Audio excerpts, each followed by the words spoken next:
Selling my home, part one. Because the housing market is so critical to the overall economy, I want to share my story concerning my recent, sale of my home.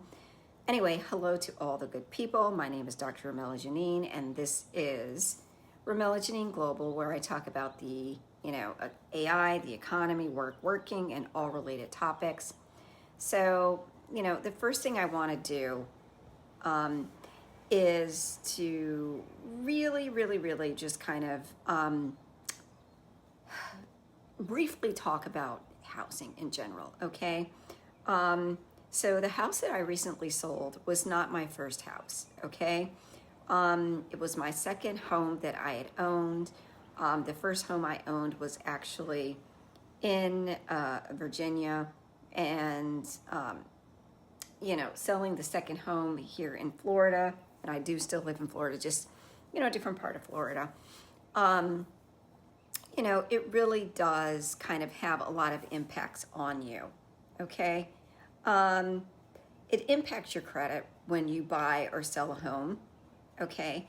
When you buy a home and you make good payments, it's very easy to get like an 800 score. People like the fact that if things go sideways on something else that you owe them, they can come and take your house. So it definitely improves your credit score, okay? Conversely, when you sell, and I haven't seen my updated credit score yet, but typically when you sell a house, your credit score goes down. Should it be tied in that way? I don't think so. I think we have a big problem with credit ratings and how that's done.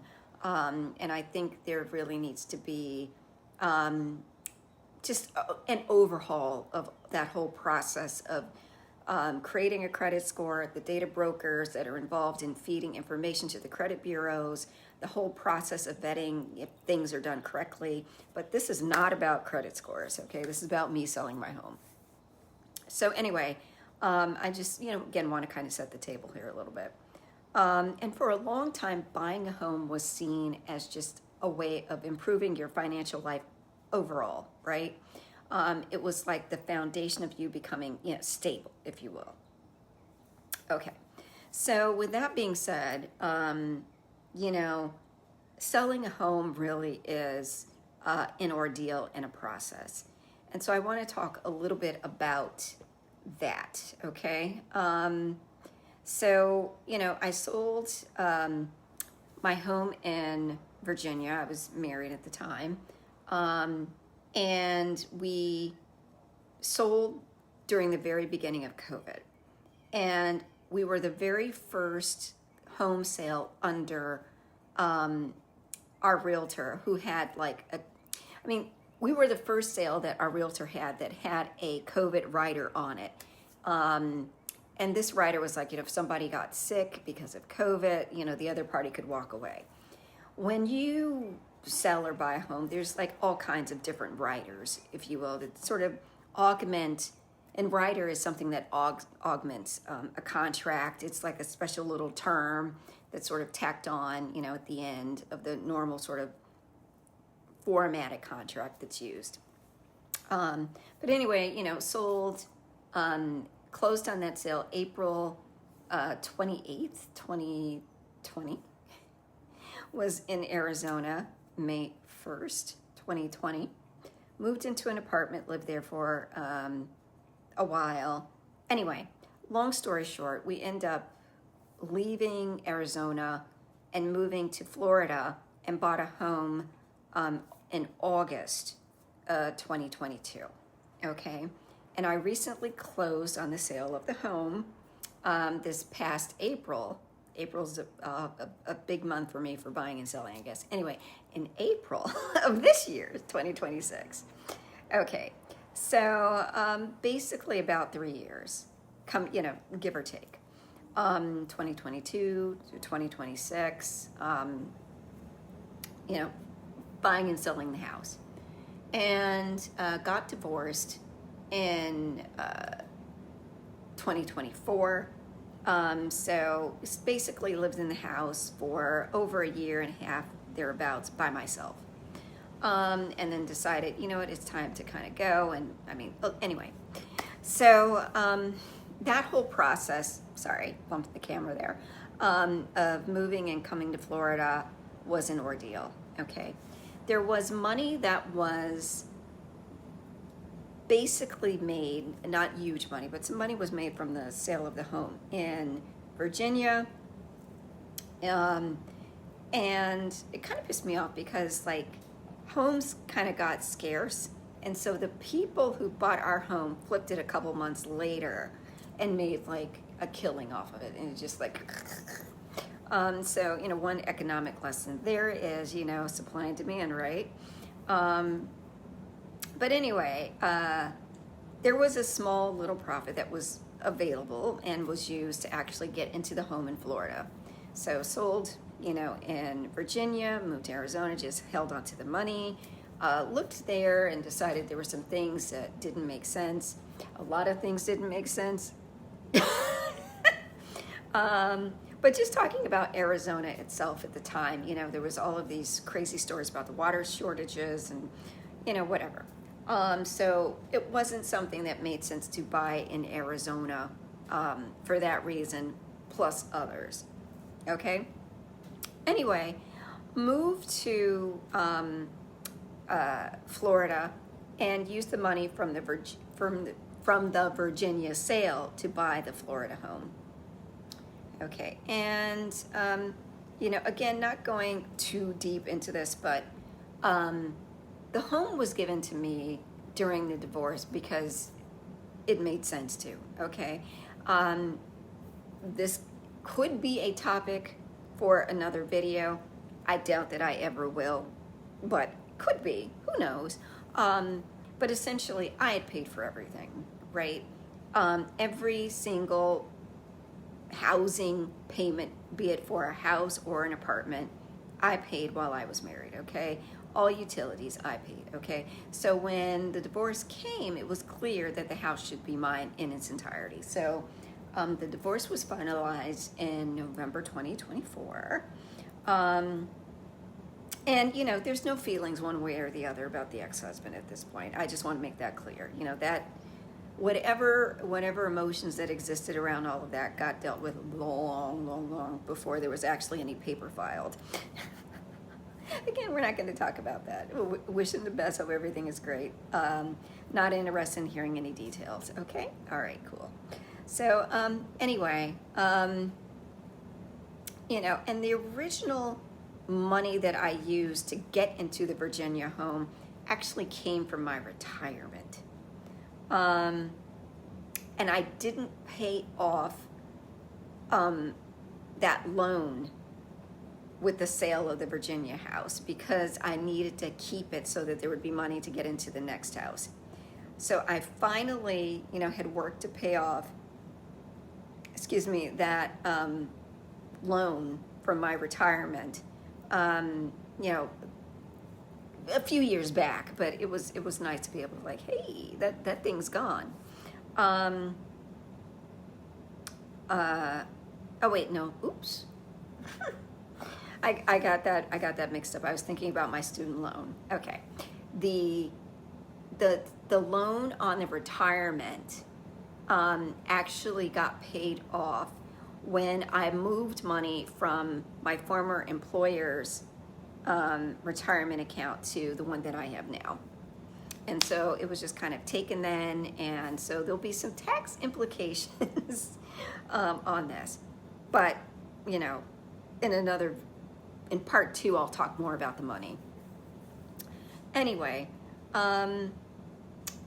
what's really interesting, you know, it's like after a year of chaos, you know, 2024, the end of 2024, I started a new job. 2025 was hellacious. You know, I separated from my federal government service in September 2025, and have been in the process of doing various other different things, looking to kind of start Lucid Pattern up really well after shutting down 3-2-1 Circle. We're not going to relive all of that here in this video. There's a 3-2-1 Circle video that you could watch if you're curious. Anyway, after that year of chaos, just trying to, ground myself, I put the home on the market, okay, in September 2025. And, had the open house, did a lot of sort of upgrading, did decorating of the place that I had never done while, we were living in it, just to try and stage the home. All in all, I would say in staging, and just like some initial repairs, it was maybe about $2,500 that went into the house. So not like huge money, but it's money, right? Okay, so, I was seeing that, because of changes to domestic policies, causing just basic instability in the broader markets, things started to look iffy, and I was worried about being able to sell and get out, right? I didn't want to be underwater, and I was already feeling like, hey, maybe, I took too long to sell. Now, the house next door, in 2024, literally right next door, sold for about $100,000 more than what I bought my house for, 2 years before. So that was like some big increase, right? Now the home was about 100 square feet larger than my home, but the difference between the two homes, that was 1 story. Both homes had a pool, but my home was a 2-story. Yeah, so, that counts for something. Same number of rooms, same number of bathrooms, just kind of organize the space a little bit differently. Anyway, so I was hoping that I would get more money than what the home was purchased for, but I knew I wasn't going to get my neighbor's money, right? Because things had already started to shift. And open house, the whole hassle of getting ready for an open house, or the whole hassle of being out of the house so someone could come and look at it, was a lot. I mean, it was selling a home is stressful AF. It is stressful AF. So, fast forward to, I want to say it was February, finally get an offer, right? So October, nothing, November, nothing, December, nothing, couple looky-loos. There was one person, I think in December, that was interested, but it was maybe like gonna put in an offer, but it never actually happened. And what I was told at the time was that this person was trying to sell a restaurant out of state, in New York, and she thought she had a buyer lined up, but that buyer for her restaurant fell through, and she was going to be using that money to buy my house. So I'm like, okay, great. Fast forward to February, actually get an offer. Go through the whole process of, the inspections and all of that, and now it's time for the appraisal. The appraisal came in almost 100 less than what I had paid for it, right? So neighbor next door sold a year before 100 more than what my house was, right? A little bit more than 100 more, right? I would say, because let me start using some numbers.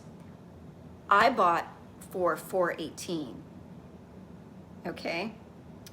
Oh wait, yeah. So not quite 100, I'm exaggerating, sorry. It felt like more.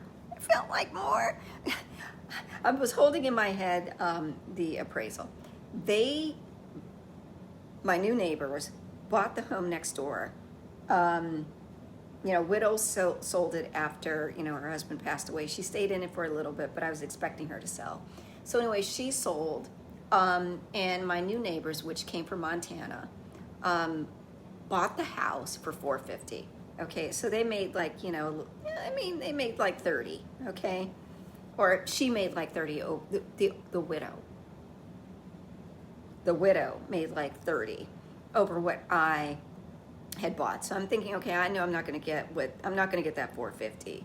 But I was thinking maybe, I would be able to get in between, those two numbers. So at least I was walking out. Now, in terms of like buying a house. There's the closing costs and all of that, and I'll get into more of that later. But anyway, the appraisal came back. It was so low that it just didn't even make sense to try and have a conversation, right? Yeah. So that deal fell through.